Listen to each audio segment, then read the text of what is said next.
Hello everyone, my name is Brian and welcome to English Edge, your go-to place to level up your English in a fun and easy way. Whether you're just starting out or looking to sharpen your skills, we've got you covered with grammar tips, vocabulary hacks, speaking practice, and more. Before that, we are set to commence with an exploration of the English language's history, which yields multiple valuable benefits that can deepen the understanding of the language and improve language skills. The English language, as we know it today, is the product of centuries of change, influence, and adaptation. From its humble beginnings to its current status as a global lingua franca, English has undergone significant transformations in vocabulary, pronunciation, grammar, and structure. The story of English begins in the 5th century AD after the fall of the Roman Empire. Germanic tribes, the Angles, Saxons, and Jutes, migrated from present-day Denmark and northern Germany to the British Isles. They brought with them a collection of dialects that would form the foundation of Old English. Old English was a highly inflected language with complex grammar. It bore little resemblance to the English we speak today. Pronunciation was different and many words would be unrecognizable to modern speakers. However, some core words from this period, such as mother, house, and strong, have survived. Latin had a modest influence during this time, mostly through Christian missionaries who introduced religious terms.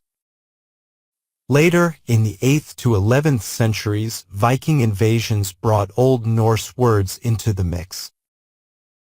Words like sky, knife, egg, and they are Norse in origin, reflecting the impact of these invaders on the English vocabulary.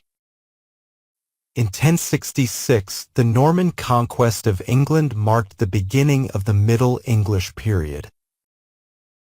The Normans were originally Vikings who had settled in France, and they brought a form of Old French with them. For centuries, French became the language of the court, law, and high society, while English remained the language of the common people. This bilingual situation led to a massive influx of French vocabulary into English. Words related to government, fashion, art, cuisine, and law, such as court, beauty, judge, and ballet, entered the language. At the same time, English grammar began to simplify. The case endings and gender distinctions found in Old English were gradually lost and word order became more fixed. By the 14th century, English began to reassert itself. Writers like Geoffrey Chaucer, author of the Canterbury Tales, helped elevate English as a literary language. Though still different from modern English, Middle English had moved closer to the form we recognize today. The early modern English period, 1500 to 1700, was marked by rapid change. The Renaissance, a cultural revival that began in Italy, reached England and brought with it an interest in classical learning.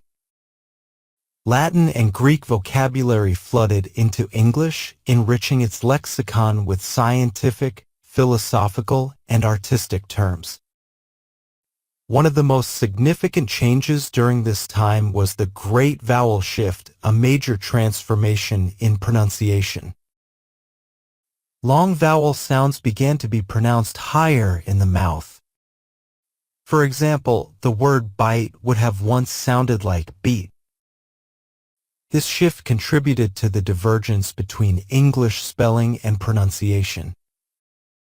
The invention of the printing press by William Caxton in 1476 played a crucial role in standardizing English. Books became more widely available, spelling became more consistent, and literacy increased. Perhaps the most famous figure of this era is William Shakespeare. whose work introduced hundreds of new words and expressions to the language. Phrases like break the ice, wild goose chase, and heart of gold are just a few of his many contributions.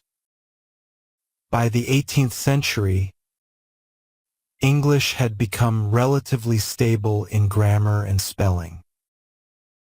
Dictionaries like Samuel Johnson's in 1755 helped standardize usage further. The Industrial Revolution and British colonial expansion took English across the globe. As the British Empire grew, English absorbed words from dozens of other languages. Hindi contributed bungalow, pajamas, and shampoo.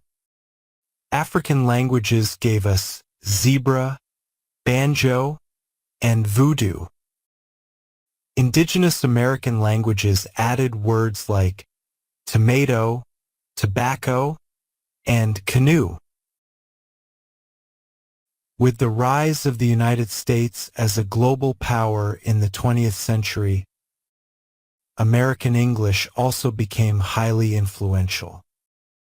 New words emerged from technology, business, and pop culture. Radio, television, and the Internet helped spread English worldwide. In the 21st century, English is a truly global language. It is spoken by over 1.5 billion people around the world, many as a second or foreign language. English is the dominant language of the Internet, science, aviation, diplomacy, and global trade. Digital communication has transformed English again. Social media, texting, and memes have introduced slang, abbreviations, and new forms of expression. Terms like LOL, selfie, hashtag, and ghosting show how fast the language evolves today. English also continues to diversify. Regional forms such as Indian English, Nigerian English, and Singaporean English, Singlish, are creating new accents, idioms, and expressions. These varieties show that English is not one language but many, shaped by local cultures and contexts. The history of English is a story of change. From a small collection of Germanic dialects to a global powerhouse, English has absorbed elements from countless other languages and adapted to every era. It reflects the history of the people who have spoken it, the places it has traveled, and the ideas it has expressed. What makes English unique is its openness to change and its capacity to grow. As we move further into the digital and global age, English will continue to evolve, shaped not only by native speakers but by the billions around the world who use it in their own creative ways. The history of English is far from over. It is still being written one word, one phrase, one innovation at a time.